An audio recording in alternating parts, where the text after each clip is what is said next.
had much more engagement from the community. What motivated you to run for public office, and what did that campaign teach you about yourself? So I'm in it right now. So I'll let you know what it taught me afterwards. But no, this is my third run for office. I'll tell you, the first two times I ran for state senator, state senate here in the state of Georgia. And what it taught me was that politics is all consuming. And so you really have to be able to be in a position to devote a lot of your time and energy to it. And although I was not in office, people would still come to me with a myriad of concerns and issues, right? As soon as you're running for office, they just consider you a politician. And I thought about that, my children. Is there anything better than a trip getting ready? Nope. For a long journey where our podcast released a new epi, searching for a faith feeling, new fixation. Giving this a subscribe is the same sensation. Started with the day ones, they gave us fuel to support the season. Could have been anywhere in the world, but you're here for a reason. Notification bells, text some friends, all to let you know. Check your Bluetooth, connect, talk your wisdom, I know.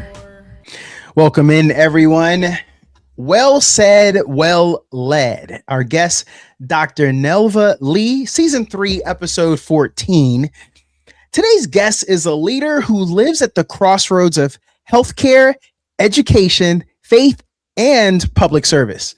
Dr. Nelva Lee is a first-generation immigrant, founder and CEO of MiTio Incorporated, and a national respected voice on language access, community health, and leadership.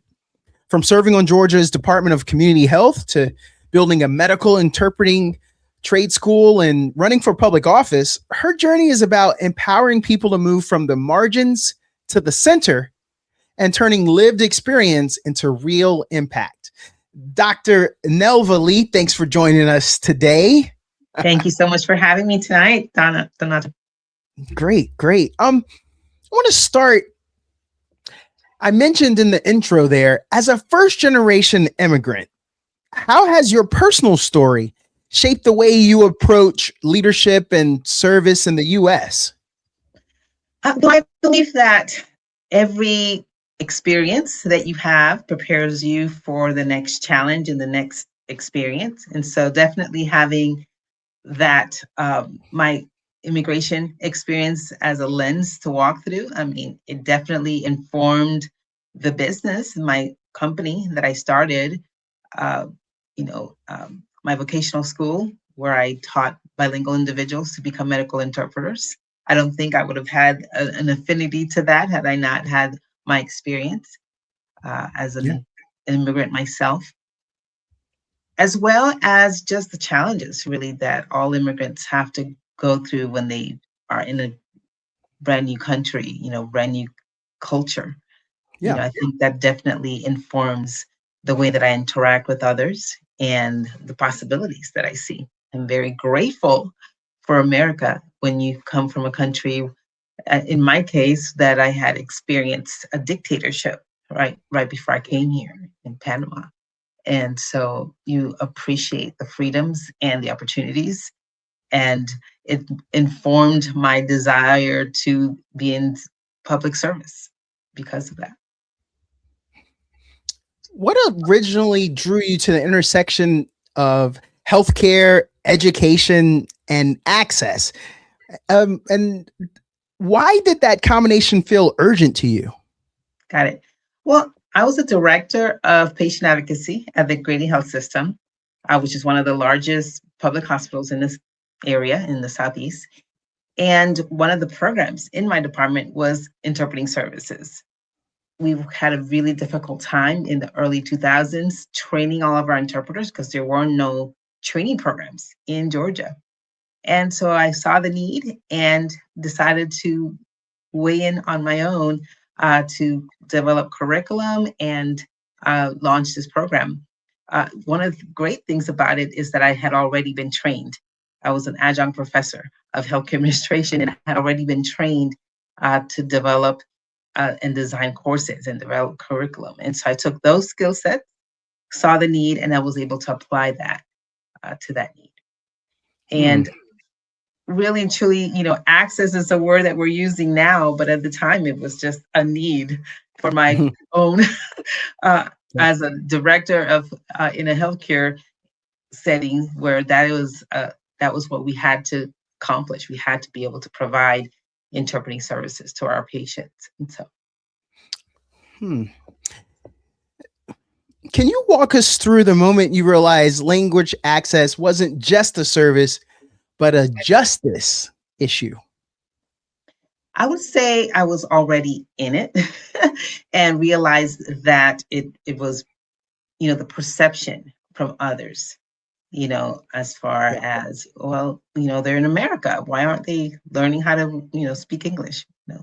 And I didn't realize, the negative perception that it would Yeah. take. And I realized that they didn't realize, they did not know the laws, right? According to the civil rights laws of the 1960s, we had to provide language access. That is something that hospitals and healthcare organizations have to do. If someone has enough English to get by at a restaurant or even at their job, that doesn't mean that they have enough English to get by in a healthcare setting, Yeah. right? Just like normal, regular folks have a very difficult time understanding medical jargon. Imagine laying on top of that a language barrier. And so it's very imperative that you have a qualified interpreter. But as you mentioned, I didn't realize how much of a justice issue it became until I was already knee deep in the industry Yeah. and realizing the perception of it from the outside. We see a little bit of what problem you were trying to solve when you founded MiTio Incorporated. How has that mission evolved over time? Well, initially, it was just trying to provide training, right, in getting our interpreters qualified to be able to be medical interpreters in a healthcare setting.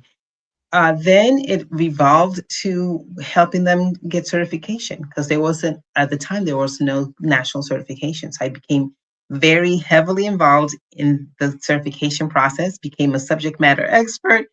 And that took about 2 or 3 years to develop the certification exam and have it launched. And once it launched, I was elected as the first chair of the board of the National Certification for Medical Interpreters. Then Huh. it evolved into providing the services myself. So a lot of my alumni asked, well, why don't you have your own agency and allow us to work with you to provide these services? So I ended up doing that, started my own agency.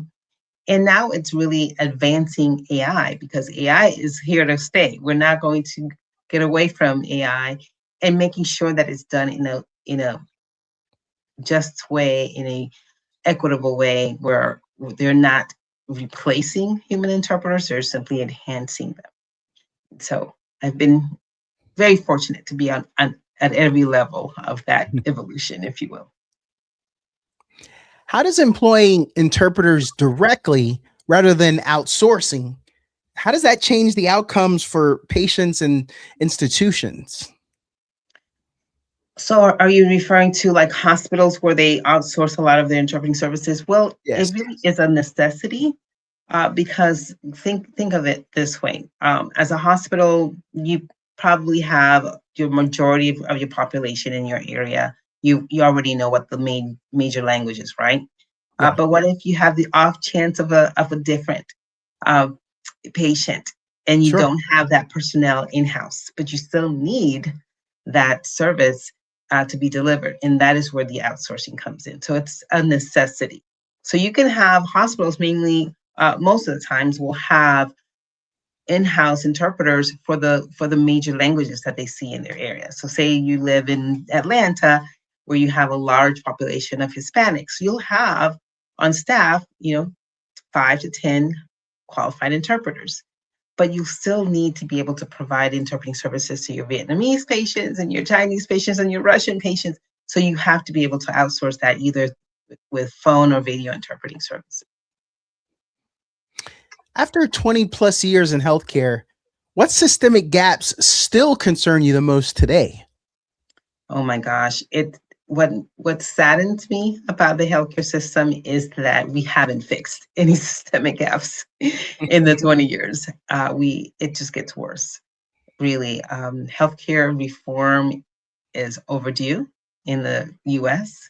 Yeah. I say that we have sick care, not health care, because we're not focused on preventative care as do other developed nations. We actually spend much more than most developed nations, but our results, our outcomes are much less. I mean, we actually score in some outcomes the same as developed nations. You know, infant mortality, maternal mortality, for one. It's very disheartening to have been in this industry for over 30 years and see it actually decline, not progress. Yeah. How did your experience as an adjunct professor influence your belief in workforce training as a path to empowerment? Mhm.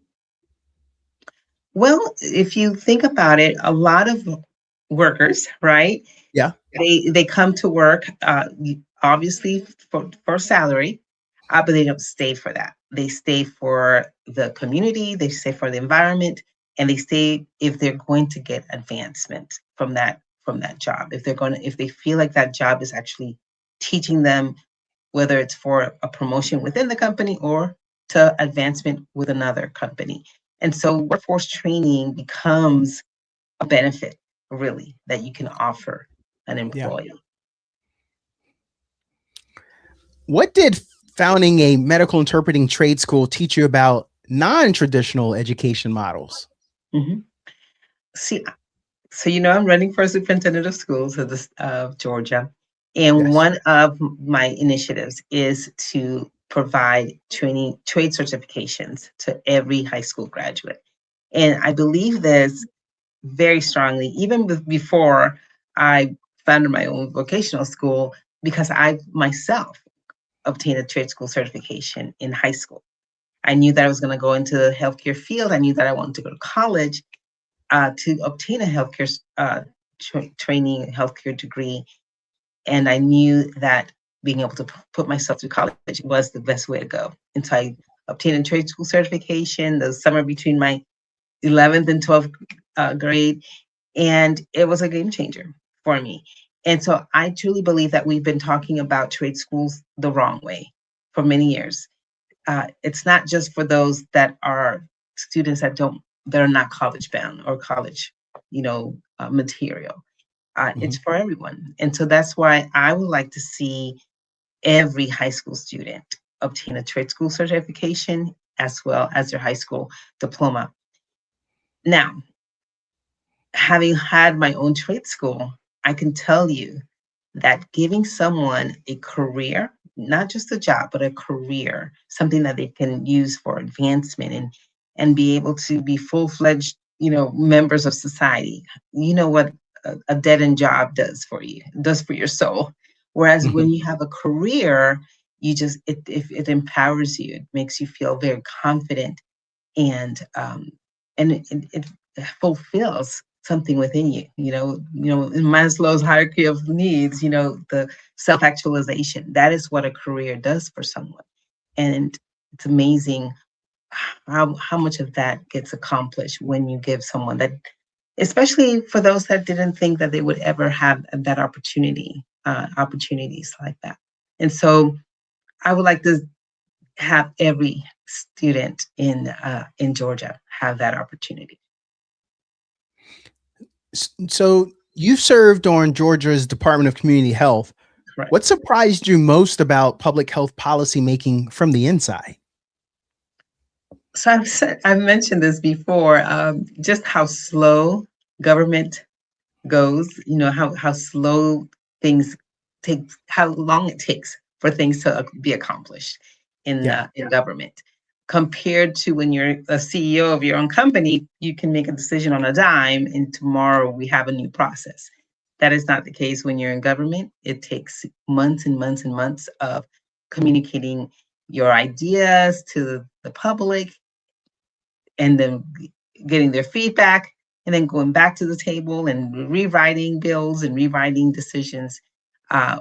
So it's all part of the process. I understand that, but it's a very lengthy process, which is why it takes people with tenacity. It takes people that have that persistence and that drive to just keep at it, no matter how long it takes. And thankfully, that's one of the things that I have in spades, persistence.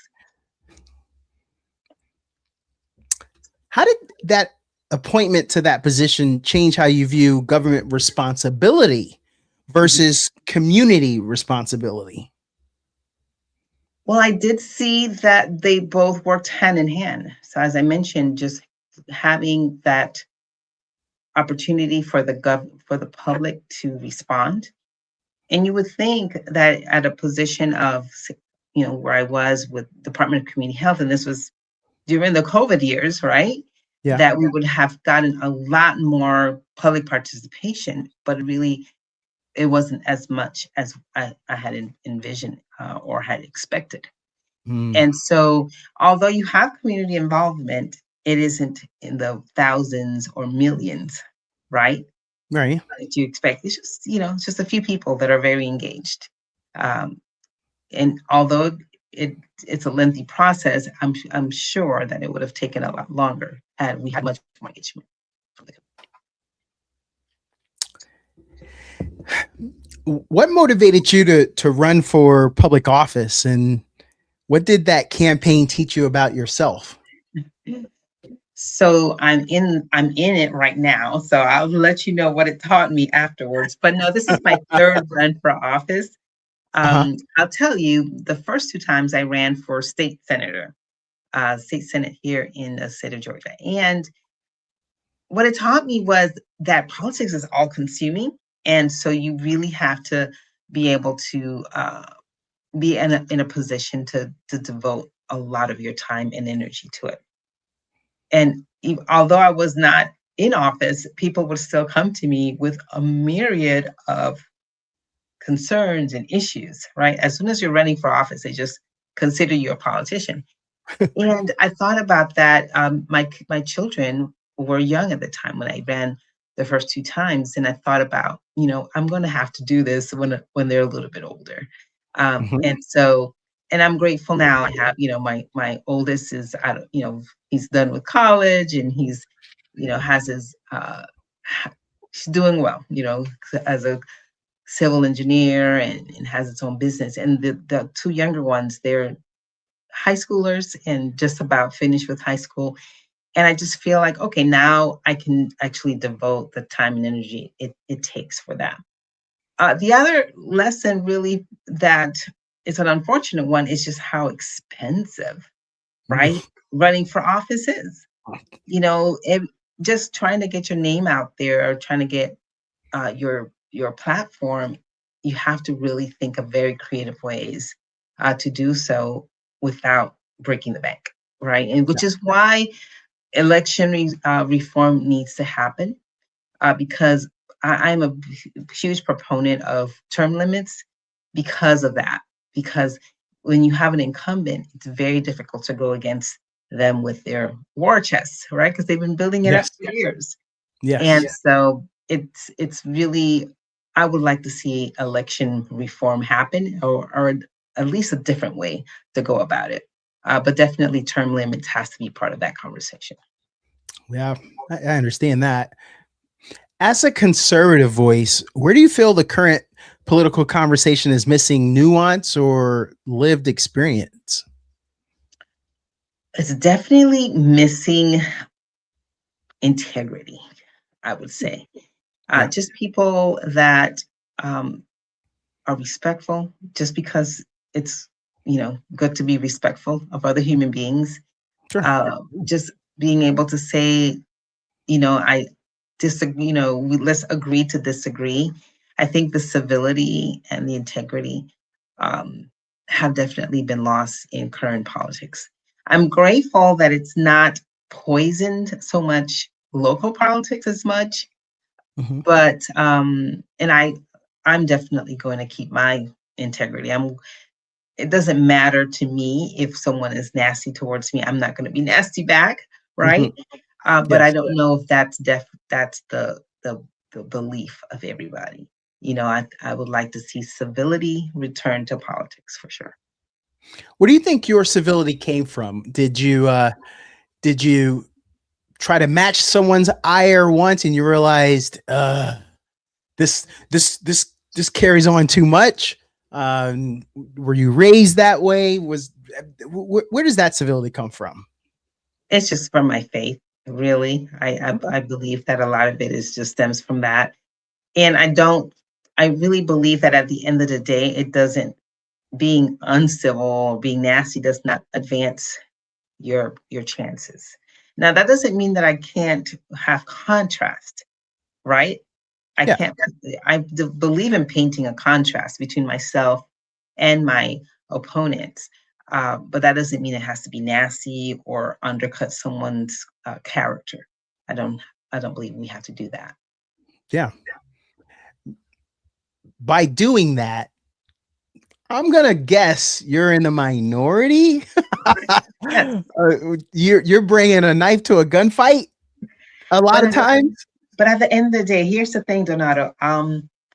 So I have this scripture that I believe very wholeheartedly. It's that no weapon formed against me shall prosper. Right? Yeah. You've heard of that. And because of that, and the companion scripture to that is that all things work together for good to those who love God and are called according to his promise. So if you put those two together, I don't really have to be nasty, because not only is nothing that you do to me going to really prosper, right? All things, even this nastiness, is going to work out for my good. So I just don't feel like it's necessary.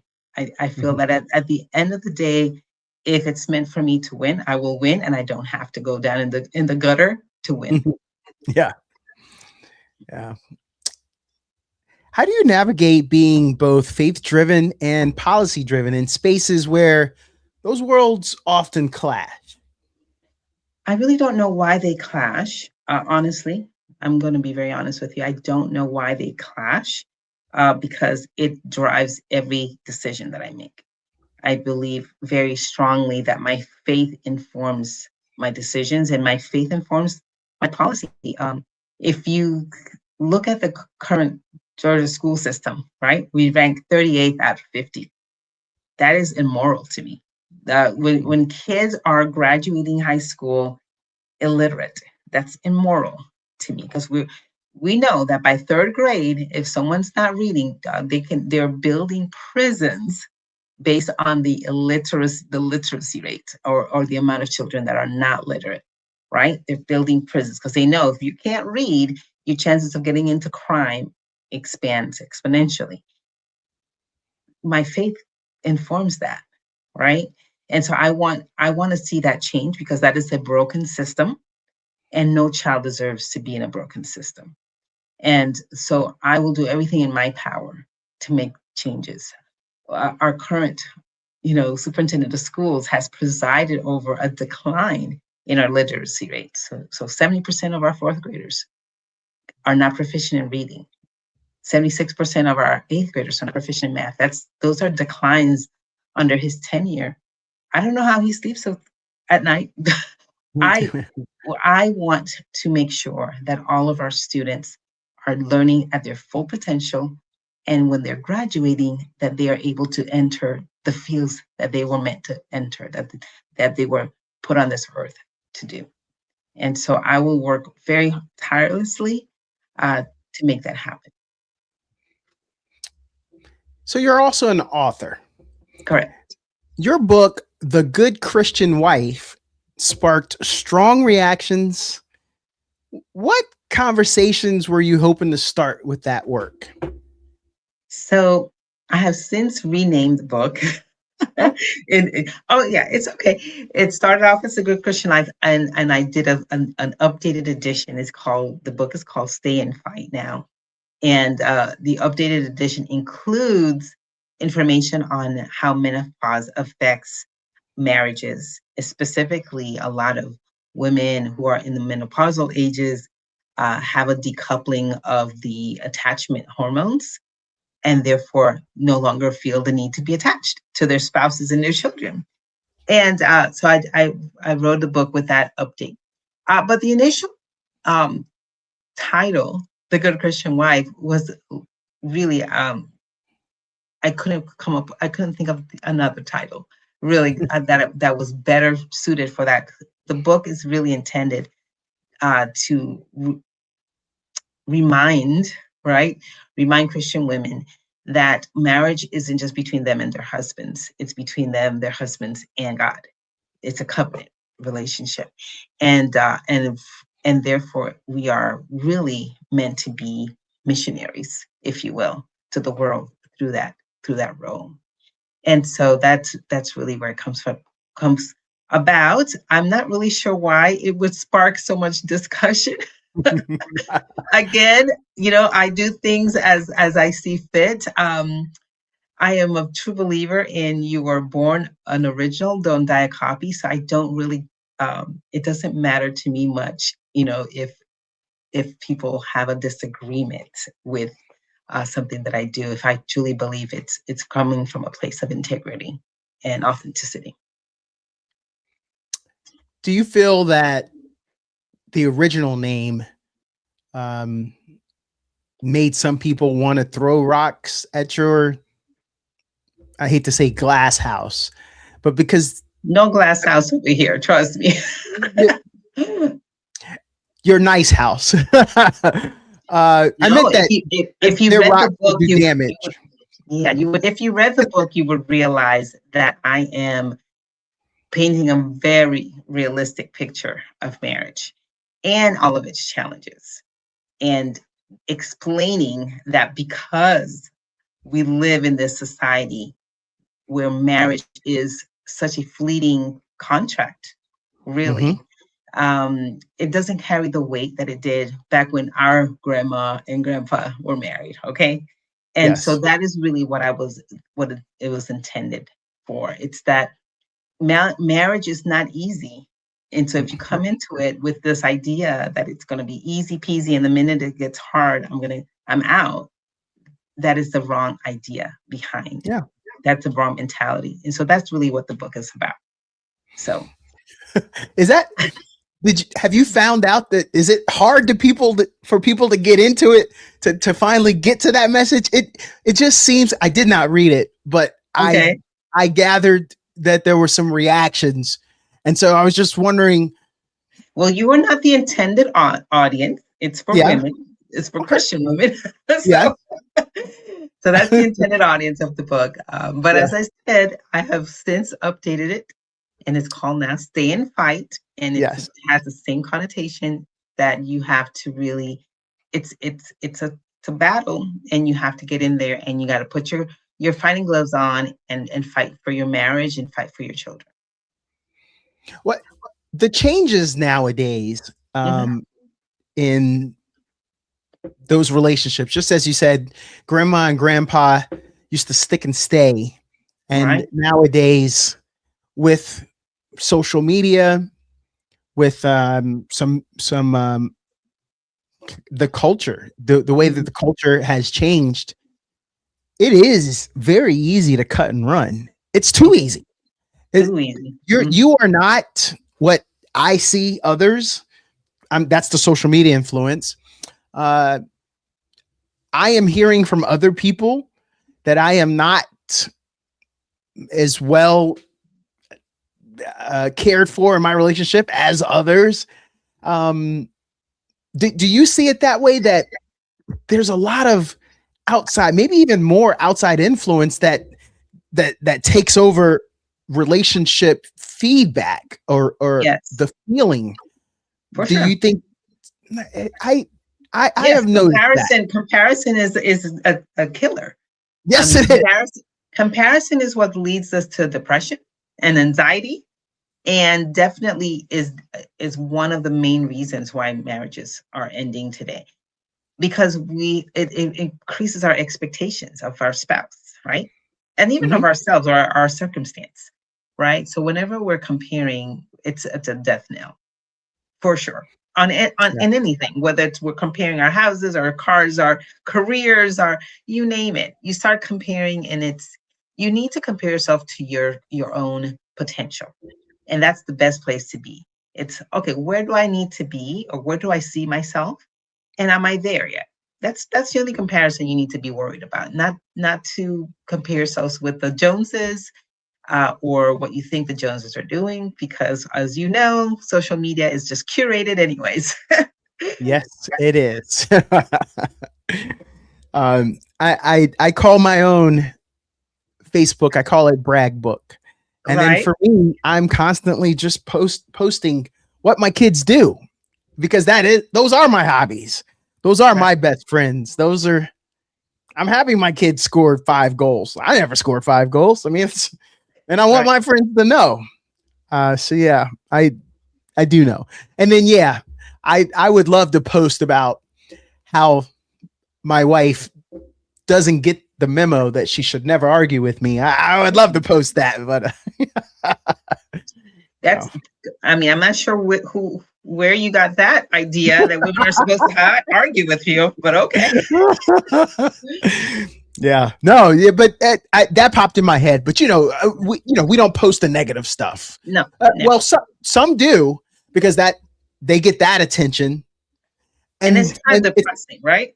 Well, yeah, but it's also to some of what you and I were talking about. The moment I post, Dr. Lee, that man, my wife never comes to the basketball court to watch me, but other guys, their ladies are out there. In those comments, somebody saying, I would come watch you play. There's that. Then there's other guys saying, man, she don't even care. You need to go get you one that'll come. There's that. That's all that social media influence that I was talking about. And why do we feel the need to want to comment on someone else's relationship? Exactly. Either we are in our own or we're not. But right. Don't invite it is basically. Yes. I want to switch and ask you, what inspired the Black Woman's Guide to Revival, and how does revival look different today than it did a generation ago? Got it. It was a blog. I have always been very opinionated in my political views, and I really wanted to write a blog that talked about things from a conservative Black woman's perspective, which I wasn't seeing anywhere else. I was like, where's our voice? And so that really was where that was from. It's just a political blog from a conservative Black woman's perspective. Mm-hmm. How do you define revival in a modern cultural and spiritual context? Well, when you think about it, revival is coming back to our first love, right? It's coming back. And revival, when in the spiritual church sense, is, you would come back to your first love of God and the excitement and all of that. In this sense, it was more of I truly believe that Black women of old were very conservative. If you look at the 1950s and even all the way up to early 1960s, Black women led homes, or the Black family was stronger than the white family, the Caucasian family. And somewhere, in the last 30, 40 years, that has gone to the wayside, and it's completely reversed itself. But I truly believe that, at the core, Black families were very conservative, right? And so the revival part of it was, hey, let's go back to our roots. Let's go back to, how we used to care for each other, care for our children, care for our spouses, care for our community. So that really was the onus of that. You won't be able to get that on a hat. Make Black families great again. Right. And that has a really good ring to it. That's exactly what I wanted to do. And that is truly I intend to do that. Bring that is my goal in life, is to bring back the strong Black family. Yeah, I get that. In your view, what role should churches play in community health and education beyond Sunday services? You know, churches are the most underutilized buildings, right? Yes, they are. Most of them are utilized on Sunday, maybe Sunday night, maybe Wednesday, and that's about it. Imagine how many uses a church could have, whether it's from a school, or maybe even a preschool, to rec centers, after school. It's. I would love for more churches to be more community centers, right, rather than just a spiritual house on Sunday and Wednesday night. And I believe that if that happened, we would see the resurgence of the Black community, because Black people, by and large, still go to church more so than whites. But yet the church is detached to them from their regular day-to-day lives. So I would love to see more private schools in the churches just utilize the space Monday through Saturday, Yeah. right? Just utilize that space, whether it's after school programs, you name it, tutoring centers. There's so much uses for the church other than just to hear a sermon. Oh, I in my youth, I worked in a retirement home, and I can tell you, they need places to play bingo. Exactly. They don't have enough places. I mean, older folks that even don't even want to go. Let's say you have an older person that doesn't want to go to a nursing home, but they still need a place to socialize. Yes. So just like you said, bingo, or even a place where they can read to youngsters, because they need that sense of giving back. It's just Yeah. so much usage, and it's just we're lacking the place to bring all of that together. Yeah, there we are.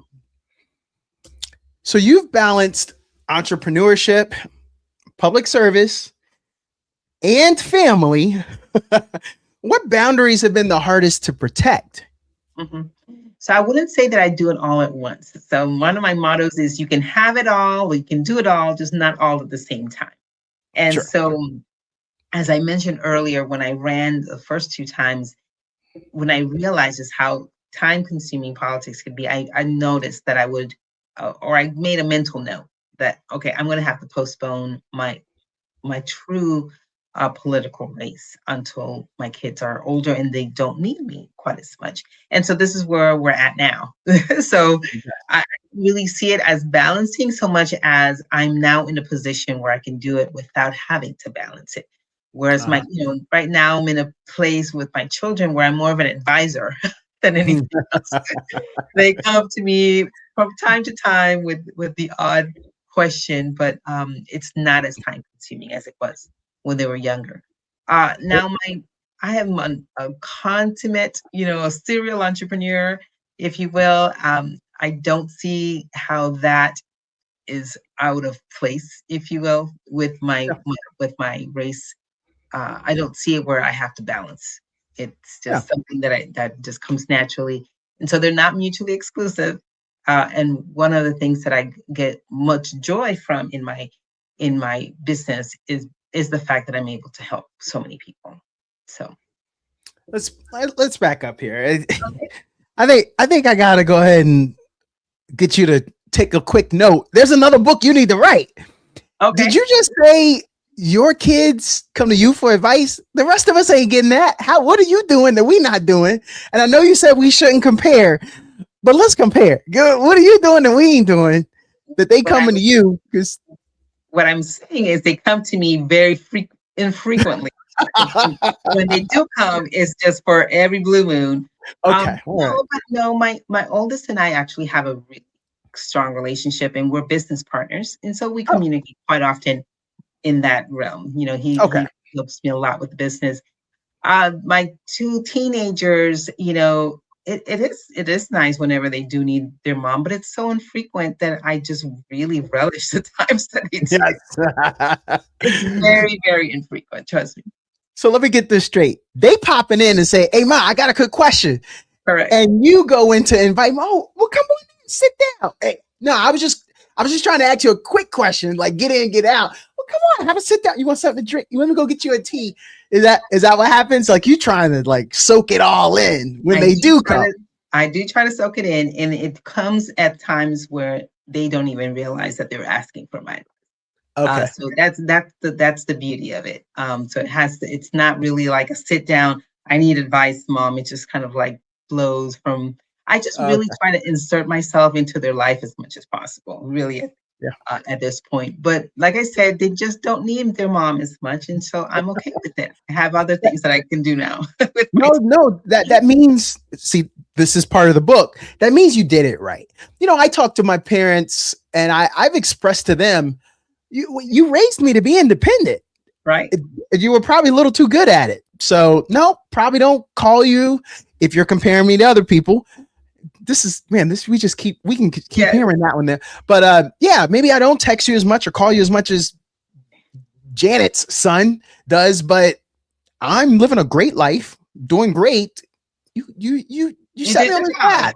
Yes. You should be. I'm independent. Right. Exactly. So give yourself that pat on the back because you've done a great job, clearly. Let's talk about something else you seem to be doing pretty well at. You've been married for over 20 years because we were just talking about ain't nobody doing that no more. So how has being married over 20 years shaped your leadership style and decision making? Oh gosh, that's a great question. So we've been married 25. We just celebrated our 25th anniversary, and we went to Greece, which was amazing. Oh, I got so many other questions. We'll save that for post-production. Listen, I will say that the most challenging thing I have ever done in my life has been staying married 25 years. I'm not gonna lie, which is why the book came out, because I was like, listen, ladies, if I can do it, you can do it. Yes. I love my children to death, and they are so amazing. But one of the main things I wanted for them was to not grow up in a broken family. I wanted to give them that gift. And so one of the first things I did when I met my husband was I established that we had the same values, the same Christian values. And so I'm grateful that we had that. Like I said, I'm not just married to him. It's a triangle. You know, I'm married to him and to God. He's the third person in this covenant marriage. But that doesn't mean that it was easy, Donato. And that's really one of the reasons why I encourage all your Christian ladies that are listening to this podcast, and even those that are not Christian women, that your children, that should be one of the things that you consider before calling it quits. Here's the thing: our feelings can get hurt. They do get hurt. Okay, our feelings get hurt. Let's just put it out there. And at times, it feels like we will never again feel better unless this person is not in our life. That is the truth. But you know what? Feelings change. You grow up. You see things totally different. And you can still weather all those storms with the same person. And as long as you have open communication, you can get through the tough times. And when you get through the tough times, you're stronger for it. Your marriage is stronger for it, and your kids are stronger for it because they see the parents did something tough, and so everybody benefits.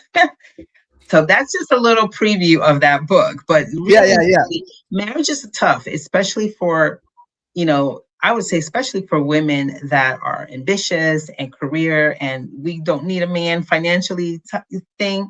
Really, I mean, there's nothing really tying you down but the kids. Really and truly, it can be a very, very difficult decision for a lot of women. I would say if your man has a job, he's not physically abusing you, and he's not running around on you, find a way to make it work. Yeah. What is it?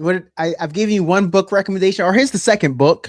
Okay. And let me stretch out on the couch, doctor, and help me out here. So you said we get our feelings hurt. Yeah, I get my feelings hurt when I don't win the arguments with my wife, which this is the second time I mentioned that. Yep. But I think counseling works beautifully. It works I highly recommend it. Yes. No, agreed. If you, I mean, Yeah. because you should work. That shouldn't be the carry the negative tag that we apply to it. We should be thinking of how it can help, how it can strengthen that relationship. And then Sometimes one you thing just need a referee. That's all. That's all it is. Sometimes you just need a third party to say, yes, you're right, you're wrong, or hey, you're both right, but this is how you can bridge, compromise here. I mean, really, I think therapy is an amazing tool. We've definitely used it throughout our 25 years. not to mention, fellas, it's a safe space. Yo, what happens in that therapy session stays in that. And she can't be bringing that stuff up. So whatever you say, speak freely, brother. How many times can you speak freely? Right. And go ahead and let her bring something up. You can write to the next session and you can snitch. This one snitching's good. You can snitch and be like, hey, talk to your girl, because Wednesday night I was watching the game and she brought up. Now, how long have you been married? Yeah, it's so funny. My wife whispered this in my ear just last night. She said, we are going to be married 12 years this summer. And this was the month that I asked her to be my girlfriend. Okay. And she whispered that to me today. And now I'm thinking about it, she's getting really lovey-dovey these last couple days. All right, podcast over. I gotta go. No, but I like that though, because I like to say I had a panic attack. I was already over. I was a state away, and then I was just thinking, wait a minute, while I'm here snowboarding, she back there. Every Tom, Dick, and Harry, they shooting they shot right now. I need to get back. So I texted her, maybe called, and I was like, tomorrow morning, let's meet for brunch. She said, great. So I drove all night from that. When I went click, drove all night. That's the panic attack part, because I had to get back and I wanted to be there by that morning. No sleep. And I got there. Your breakfast. I love it. She was eating her eggs Benedict. I was like, hey, so here's what I want. It's you. And I don't want nobody else to have an opportunity. She said yes. So that's how that one went. Hold on to that feeling when the going gets tough. Yes. Mm-hmm. Yes, I intend to. Okay. Well, I've always threatened her. I said, I'm not going anywhere. If you want out of this, you got to break this up. I'm not that type. I believe it's back to what you said though, Dr. Lee. If your kids will believe that relationships can endure, they actually have a case subject. Exactly. It's you guys. Yeah. They can look at mom and dad and be like, wait, they pulled that off, because I know dad. Dad is not saying he is, but man, dad is a piece of work. But mom, she toughed that out. Now your husband's gonna listen to this podcast. You're like, hey man, ain't nothing wrong with me. She's the firecracker, but I'm taking her side, guy. I mean, what can I say? She came on my podcast. So but I think that helps. And so my wife, her parents are still together over 40 years, probably like 50 years now. And my parents, my dad is gone, but for the length of time that they were together, I just posted a short to plug the podcast, and it was just it was titled don't date a lady whose mom hated men, something like that. Oh wow. Because if the young lady I want to date, if growing up all she heard was men ain't nothing from mom, oof. And so, but you said that, Dr. Lee, you had that conversation with your now husband initially. And fans of the podcast know I love talking relationships, but I think we can't be afraid. Say it up front. Talk this stuff out up front. Why waste your time? Yes, exactly. Especially you people dating nowadays. As I say this into the mic, y'all got all these apps. Yeah, y'all got a lot of options. Yeah. So be brave, because you can go to the next one. How do they swipe left? I don't know, but you can swipe. That was before my time. Yes. Yeah. So be brave. Had that conversation. You heard it from Dr. Lee said it Forget Donato. Dr. Lee said, had that conversation up front. Make sure y'all mutual. Exactly. Thank you, Dr. Lee. Having similar values is definitely recommended. Yes. Fans of the podcast are like, oh, she done set Donato off. He's always looking for that. What I want to go back to your children. Sure. What lessons have your children taught you about the future we're building right now? So I'm very grateful to my kiddos. They're constantly challenging me. Like I mentioned, my oldest, we're in business together, and I really go to him for business advice. He's brilliant in that area. But really, marketing, anything technology, digital marketing, you name it. If they're digital natives, right? And so I go to them quite often for just their advice, or maybe not advice, but just their feedback and their take on technology and the changes that they have to go through. I'm grateful that I didn't date in this day and age, with social media and all the dating apps. But I can appreciate the challenges that that they have, so. It's tough. It is tough for sure. Yes. I mean, I complain, Dr. Lee, that it is unfair when you're out here, you're trying to date across the dating apps and your social media. As a content creator, I'll put something out and it may only get 178 views, but this young lady is skimpily clad and she got thousands, tens of thousands of views, and she ain't doing nothing. This is a funny clip I got out, and I'm just saying it myself. Like, other people in the comments are like, "Oh, so funny." Well, yeah, it's funny. Now forward it to like 20 friends so I can catch up with bathing suit girl over there. And so, yeah, if you're modest, I bet you don't get a lot of swipes. They go to the girl that's got it all. So yeah, that's tough. I'm glad I am on the shelf. When people say they want to create change, what do you think they often misunderstand about that process? Just the sacrifice it will take, because oftentimes it does require a lot of sacrifice on your part, a lot of time devoted to it. But guess what? If you're persistent, you will see the results. You will see the fruition of it. So, but I truly believe that if you see a problem and you want to be part of that solution, that you can be. You are empowered to be the change that you wish to see in the world. What skills do you believe are most critical for becoming an effective change agent today? Well, good communication skills, right? Being able to articulate what it is that you want to see accomplished, and also compassion and just being able to see things from different points of view. Because if you believe that the change has to happen the way that you want it to happen, you're not being creative enough. Just because I have a vision as to the results that I want, but honestly, I'm open to any solution. I'm going to present my solution, but if your solution is better, that's fine with me, as long as we get the results.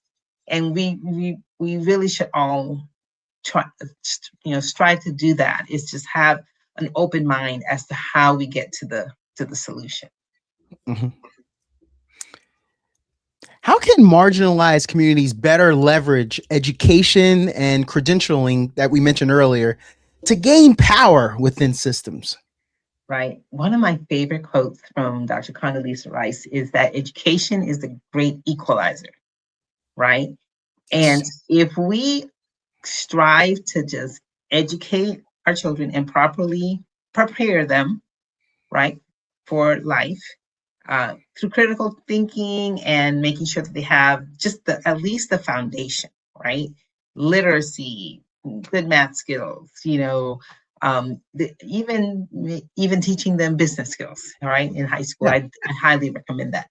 But if we can do that, and utilize their time in K-12 properly to give them the good foundation, the sky's the limit. There's nothing that will keep them from succeeding, right? If we give them a good foundation. And it doesn't matter where they're from, what their circumstances are. If you give them a good foundation educationally, they will thrive. What misconceptions exist about medical and court interpreters that the public should understand? So people often believe that if you are bilingual, that automatically makes you an interpreter. That couldn't be further from the truth. You have to be taught to be an interpreter. You have to know how to retain information and be able to synthesize it and then translate it into the next language. You have to know medical jargon if you're going to be a medical interpreter, legal jargon if you're going to be a legal interpreter. You have to know what confidentiality laws are, like how you're not allowed to say that information outside in the community, HIPAA laws and all of that. And there are a myriad of all the other laws that you have to know. You have to know what the difference is between simultaneous and consecutive interpreting it. So therefore, it's a profession, not just something that anyone can do just because they're bilingual. How do you measure success personally and professionally at this stage of your life? Got it. So as I mentioned earlier, I truly believe in comparing myself to myself. And so I have a vision for my life, and I encourage everyone to do that, right? Get a vision for yourself. You know, it could be a 5-year, where I see myself in 5 years, where I see myself in 10, 20 years. And make sure it's a vision that's aligned with your talents and your purpose.